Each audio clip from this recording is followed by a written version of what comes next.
dias em que ele esteve internado, eu não sei quantos, mas ele saiu recuperado. Mas recuperado mesmo. Está trabalhando, assumiu o casamento, está vivendo junto, está congregando na igreja, está tomando Santa Ceia, então está vivendo a vida que ele não conseguia. Eu acredito que quando vocês decidiram, e alguém juntamente com vocês decidiu trazer você para cá, eu tenho uma certeza que era a última chance que vocês teriam. E muitos receberam até a notícia, é a única chance que você está tendo. Eu acredito que essa frase é a que mais recorre entre vocês. Eu vou contar uma história aqui, bíblica, que retrata mais ou menos o que acontece com uma pessoa. E esta pessoa bíblica vivia em um lugar onde tinha conhecimento de Deus, tinha ensinamento das coisas de Deus, sabia da existência de Deus, e ele vivia sempre na dependência de que alguém ajudasse. Ele vivia como se essa fosse a única chance que ele tinha. Vocês vão ver como esta pessoa aqui tem muito a ver com a vida de vocês. Vamos orar. Pai bendito, hoje nós estamos aqui mais uma vez. 50% já nos ouviu, e outros 50% é a primeira vez. Mas a intenção maior aqui, Deus, não é preparar um homem para ter uma vida secular, mas é preparar um homem para ser um homem de Deus. E a tua palavra vai ser semeada, como tem sido desde o início, para abrir o entendimento, para que a fé possa ser tocada, e assim, Senhor, o seu nome ser glorificado. Não temos e não somos nada se o Espírito Santo não trouxer as Escrituras vivas e fazer toda a diferença nesta noite. Então, Pai, baseado nisso que nós nos reunimos aqui, para que a glória, para que o louvor, para que a honra seja apenas tua. Ninguém aqui aparece ou parece ser melhor do que o Senhor. Então seja de toda a honra, seja de toda a glória, e seja sempre exaltado em nosso meio, em nome de Jesus. Amém. Amém. Eu quero ler um texto de início, e eu quero que vocês prestem bem atenção. Aqui está assim, Evangelho do Apóstolo João, versículo 20, ou capítulo 20, versículo 30. Ele diz assim, é o final do livro, e ele está dando uma orientação. Então ele está dizendo assim, na verdade Jesus fez diante dos seus discípulos muitos outros sinais, que não estão escritos neste livro.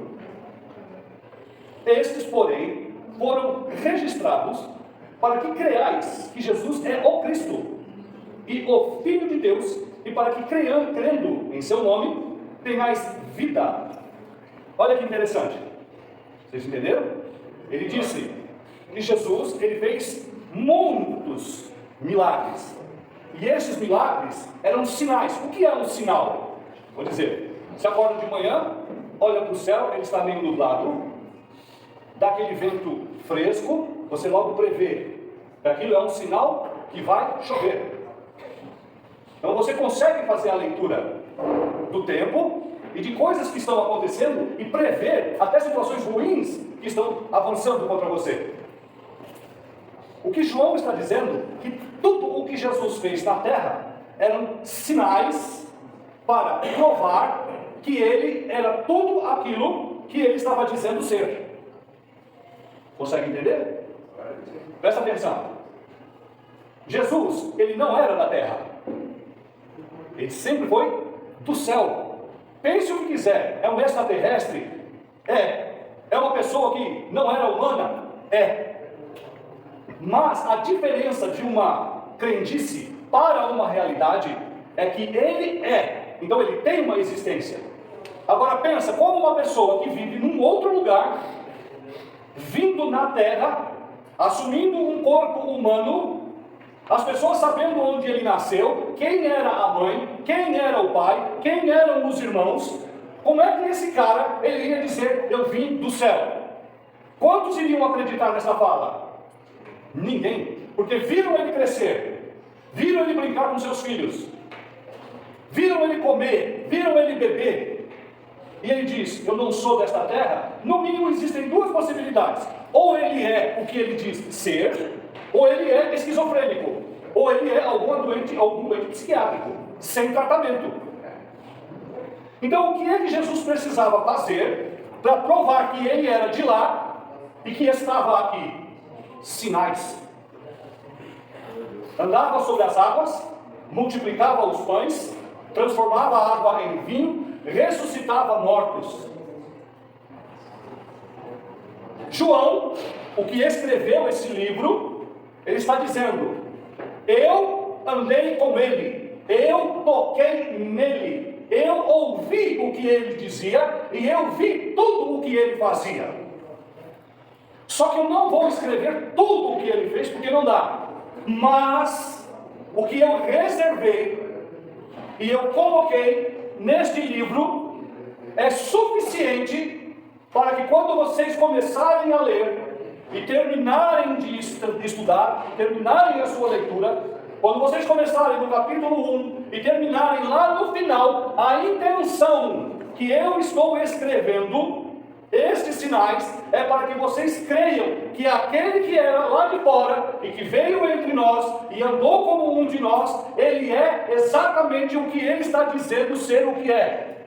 E isso está nos sinais. Existia um homem que ele ficava num lugar parecido com a piscina aí de fora. Era um tanque de lavagem, onde as pessoas vinham, tomavam banho, ou separavam a água, para depois fazerem uso. E na época em que havia as festas no templo, as pessoas vinham de longe, vinham de outros países, tomavam banho para poder ir para o templo, chamava-se banhos de purificação. Esse homem que ficava nesse lugar, também era um dos muitos que estava lá. E quem eram essas pessoas? Cegos, aleijados, enfermos, pessoas incapacitadas. E o que é que eles acreditavam para se reunir em torno daquele tanque? Eles tinham uma fala de que uma vez por ano vinha um anjo, agitava a água, e a primeira pessoa que descesse nesta água agitada ficaria curado. Este homem fixou-se nessa frase e permaneceu ali por 38 anos. Quem tem 20 anos de idade aqui? 20 anos de idade. 23 anos de idade. Com 38, dá quanto? Quase 60 anos.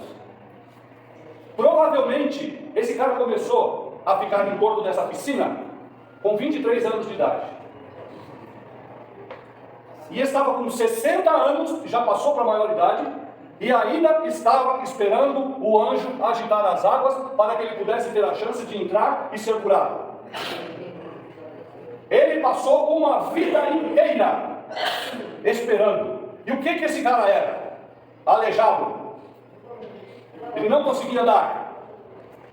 Para uma pessoa ser aleijada, ser idosa e ter ficado paralítico com 23 anos de idade, você sabe o que pode ter acontecido com ele? Um trauma. E provavelmente não foi coisa boa, porque ele permaneceu, depois desse trauma, aleijado. Então ele pode ter sofrido uma queda por fuga. Pode ter feito alguma besteira, e a população malhou ele no pau. A tal ponto que ele ficou paralítico e nunca mais pôde andar, se arrastava pelo chão. Característica de quem se arrasta pelo chão: roupa suja, evacua ou caga, normalmente perto da onde está. Vive de esmola, porque não tem condição para trabalhar. A vida desse homem era uma miséria. Mas ele tinha uma expectativa, era a sua única e última chance. Ele esperava que o anjo viesse e alguém o ajudasse a colocá-lo dentro da água. Mas a Bíblia sabe o que ele diz? Ele não tinha amigos, ele não tinha família, ele não tinha ninguém que exercesse uma boa ação. Olha que terrível. Ele não tinha nada e ele não tinha ninguém. a vida passou como um sopro, e ele continuava se arrastando no chão, sem amigos, sem parentes, e alguém que pudesse olhar para ele e ter piedade e ajudá-lo. Você consegue entender o que é isso? Eu tenho certeza que sabe. Tenho certeza que sabe. O que é passar pela aflição, passar pelo aperto, você ter um coração bom, saber o que deveria estar fazendo, mas não consegue. A vida te arrasta, as pessoas te arrastam, mas no fundo você dizia, ou você diz, eu não queria estar nessa situação. Sabe por que eu estou dizendo isso? Porque vocês estão aqui dentro. Se vocês estivessem lá fora, eu diria o contrário, mas vocês estão aqui dentro procurando uma solução. E eu tenho uma novidade para você. Você sabe por que você tem saída? Sabe por que você tem uma opção? Sabe por que você consegue ir para aquilo ou para aquele lugar que você deseja? Porque quando Jesus subiu naquela cruz, recebendo humilhação, condenação, desprezo, ele olhou do alto da cruz e disse: Pai, ainda vale a pena morrer por eles. Glória a Deus. Você sabe qual é a dimensão disso? O ser que estava num trono onde todos reverenciavam, decidiu descer, mostrou que ele era dono da vida, subiu numa cruz, foi humilhado, foi desprezado. Os discípulos que ele andou 3 anos largaram ele só. Os soldados zombavam, os religiosos, os donos da verdade, riam, cuspiam. Ele foi recebido com aflição, com porrada. Era para ele ter morrido no trajeto, mas ele olhava para mim, ele olhava para você e dizia: Pai, vai valer a pena no final. Se você respirar fundo, você vai sentir o cheiro da comida. Se você olhar para trás, você vai ter a certeza, porque você vai ver a comida. A hora que você sentar no prato e pôr a comida na boca, você vai dizer: está temperada. Quando você ouvir alguém dizer: estava gostosa, você vai dizer: realmente estava. Mas eu estou falando de Jesus, que não se vê, que não se ouve, que não fala, que não tem sabor, mas que Ele é real. Glória a Deus. Glória a Deus. Eu nasci no meio de 3 abortos. Eu estava na minha casa, fazendo meu devocional, quando eu vi as Escrituras. E as Escrituras disseram assim: pode uma mãe abandonar o filho que amamenta? Ainda que ela faça isso, eu, o Senhor, não farei. Eu olhei e falei: Senhor, como o Senhor cuida maravilhosamente das pessoas. Alguns anos depois eu fui visitar minha mãe, porque eu fui criado com ela.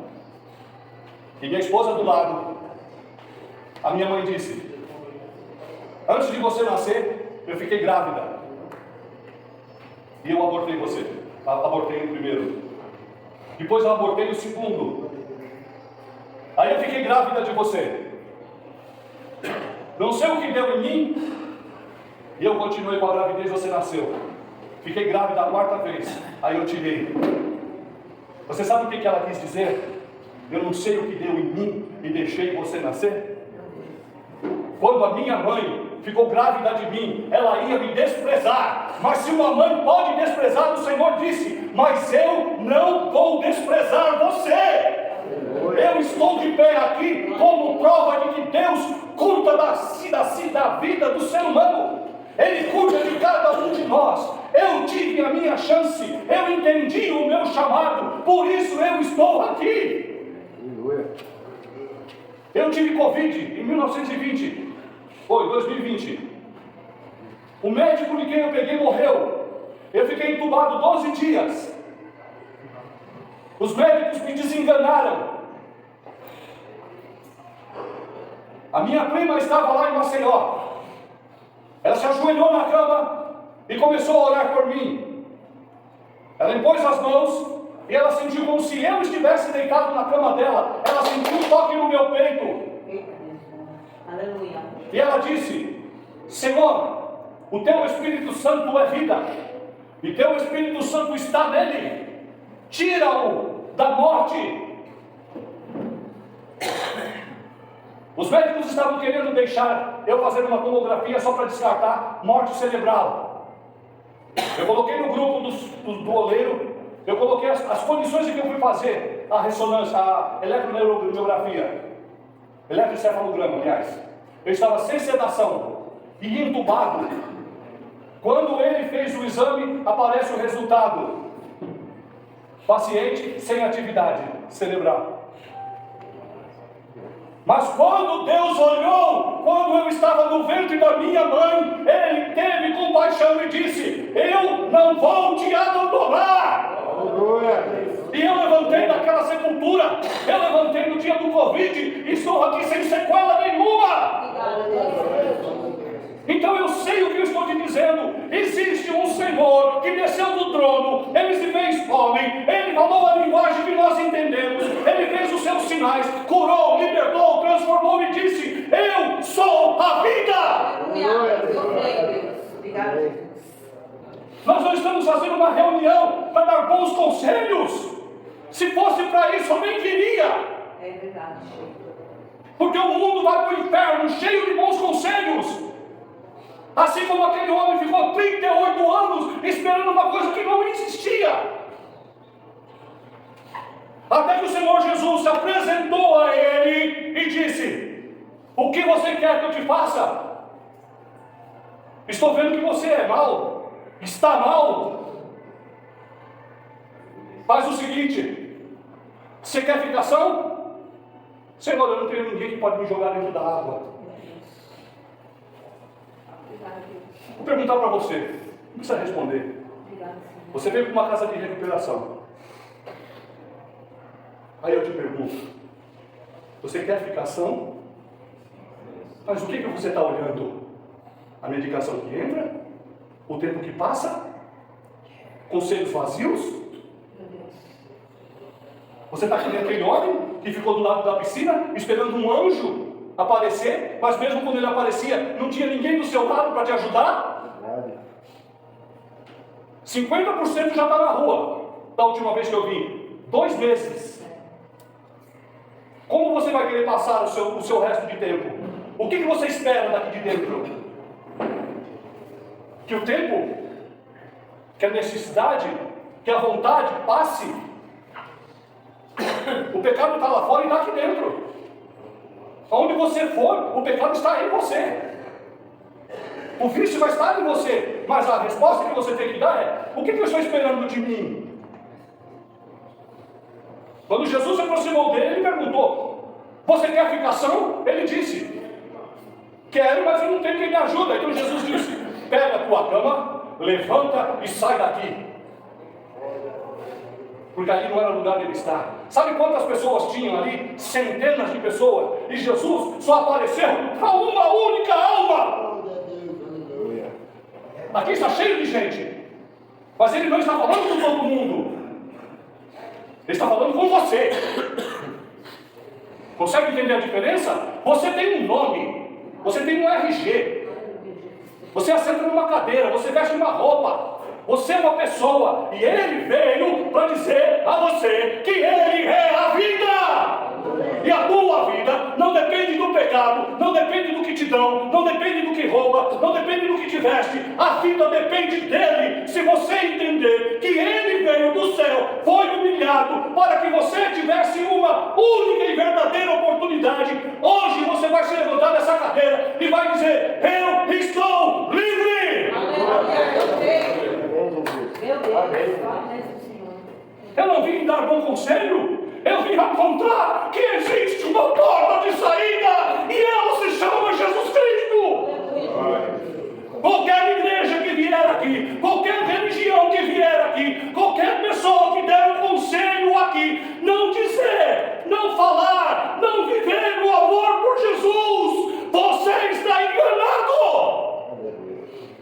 Quando eu me converti, meu pai era pai de Santo ele se converteu. Aleluia. Eu creio. Minha avó era católica roxa, que tem santo dentro de casa. Ela largou tudo e se converteu. O meu avô era ateu. Ele morreu confessando o nome de Jesus para mim. Daí em diante só foi ladeira acima. Vários pastores surgiram na minha família, músicos, cantores, líderes de louvor. Porque eu não fui insuflado com boas maneiras espirituais. Eu me encontrei com o Senhor Jesus. E quando eu me encontrei com Ele, eu tive que me curvar. Eu tive que me arrepender. Eu tive que entender que eu sou um lixo. E não existe bem algum em mim. Mas Ele decidiu olhar para mim e dizer no alto da cruz: Pai, vai valer a pena. Glória a Deus. Glória a Deus. Aleluia. Consegue entender o que é isso, irmão?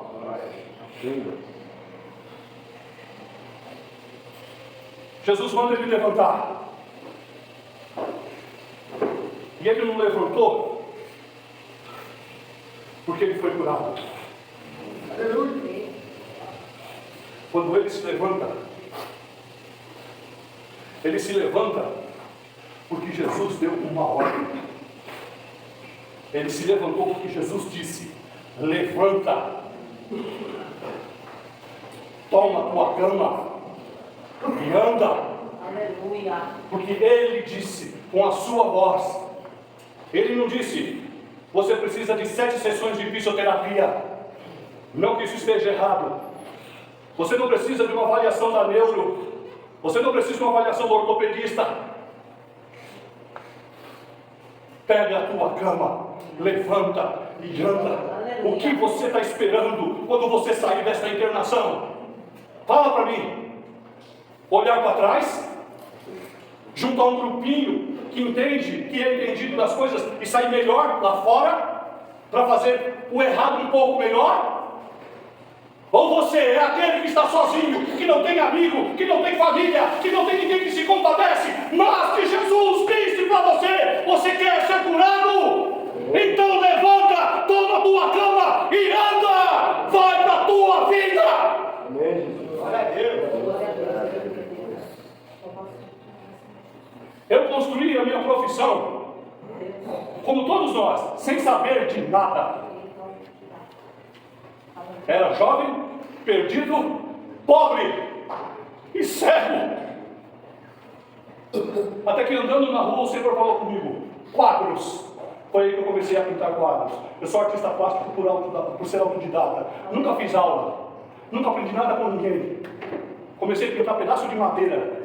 Chegava a faturar, isso aí há 20 anos atrás, 25 anos atrás. Eu chegava a faturar num domingo 5, 6 mil reais. Hoje estaria em torno de 10, 15 mil reais. Eu ia dormir 11 horas, meia-noite, 5 horas da manhã, colocava a roupa. Não, já levantava com a roupa suja do dia anterior, porque nem banho dava tempo de tomar, porque eu precisava ganhar a minha vida. Meu pai morreu, roubaram a minha Kombi, roubaram minhas máquinas. E eu andava pela rua, sem ter nada. Eu pegava meia dúzia de quadro pequeno que eu que dava para carregar, colocava debaixo do braço, e eu ia chorando, porque eu não tinha como colocar comida na mesa, não tinha como levar nada para minha esposa e meus filhos. Mas a Bíblia diz: enquanto você vai andando, enquanto você vai chorando, no final você vai ver a alegria do Senhor nascer sobre você. Eu nunca vendi tanto quadro na minha vida quando nesse dia em que meu pai estava morto. Glória a Deus. Sozinho, sem família, eu tive que fazer um processo contra meus próprios parentes para pegar uma herança que já era minha. Não tenho um irmão, não fui criado com a minha mãe. Meu avô, minha avó e meu pai já tinham morrido. Eu estava sozinho, sem amigos, sem que pudesse me colocar dentro do tanque. Mas ele andava lado a lado todo santo dia comigo. Quando você sair daqui, você tem que ter essa convicção de que ele entrou e ele não vai sair. Glória a Deus. Aleluia, Pai. Depois que passou esse período, ele foi para lá no templo. E lá no templo começaram a reclamar dele. Por que você está carregando peso? Se é sábado, você não sabe? Que as escrituras dizem que você não pode fazer esforço. Ele falou, olha, o cara que me curou, ele mesmo mandou eu pegar minha cama e botar ele lá. Quem é esse cara? Jesus. Aí, Deus. Aleluia. olha só, Jesus encontra-se com ele no templo. Jesus se dirige até ele.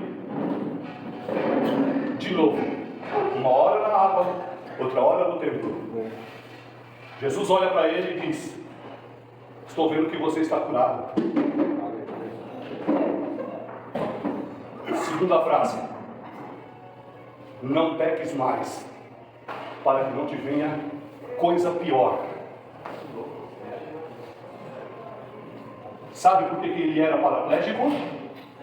Porque ele tinha cometido um pecado e a população deveria ter pegado ele de pau para matar, mas só conseguiram alejar. Porque Jesus disse para ele que o seu paralismo era por conta do seu pecado. Ele passou 38 anos paraplégico, sem ter a chance de descer na água. Aquilo era a própria punição para ele. Sim, verdade. Sabe qual é o maior sinal deste homem que está aqui? Jesus. Quando Jesus olha para ele, ele era o quê? Um paralítico, um paraplégico. Ele foi curado? Sim. Foi curado. Mas o que está escondido aqui não é a paralisia.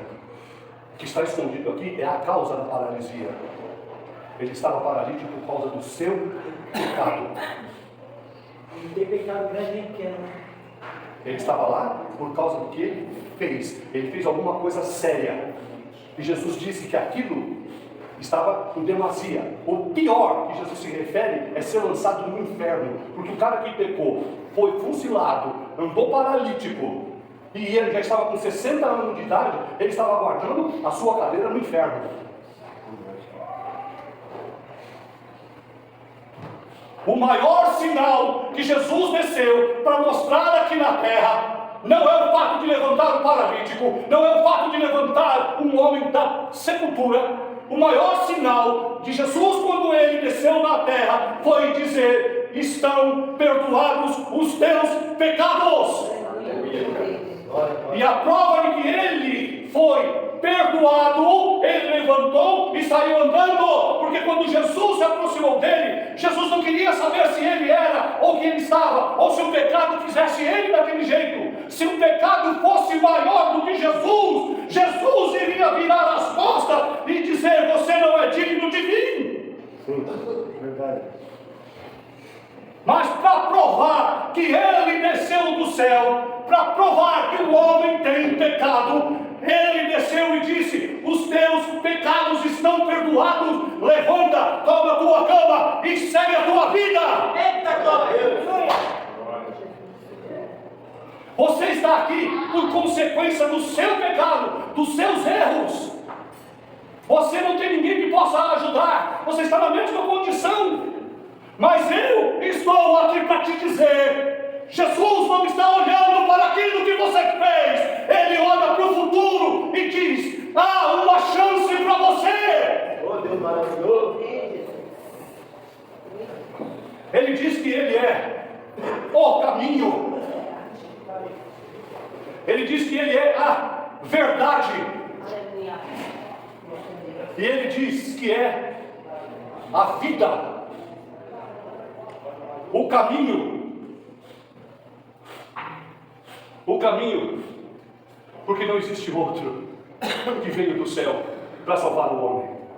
A verdade, porque o que ele está dizendo não é mentira. Se ele está dizendo para você, se ele está tocando no teu coração, se nesse momento você viu que você é lixo como eu sou, que você tem pecado como eu tive, mas você está sentindo e percebendo que Ele está aí do seu lado com você, você está vendo o Senhor. Amém. E isso não é mentira, é verdade. E quando ele diz que Ele é a vida, isso quer dizer que nesta caminhada que você está tendo com Ele, e você descer a sepultura, e as chances de vida acabarem, Ele está dizendo o seguinte: eu sou a vida. Quando eu voltar, o túmulo vai ter que abrir a sua boca, vai ter que devolver você. Você ganhará um novo corpo. Você estará onde eu sempre estarei. Nunca ninguém tirará você das minhas mãos. É isso que Jesus promete. É isso que Ele faz. A hora que você sair daqui de dentro, ergue as suas mãos e diz: Senhor, chegou a hora de eu ver o milagre do mar vermelho se abrir na minha frente. Adeus droga, adeus passado, adeus vida. Eu quero andar com o Senhor até o dia em que Ele voltar. Muito obrigado, Deus. Deus, Pai. Eu passaria aqui horas para contar os milagres que aconteceram na minha vida, de curas instantâneas, de misérias que fizeram contra a minha vida, armadilhas que fizeram para que eu perdesse meu emprego, doenças que eu passei, amigos que eram falsos.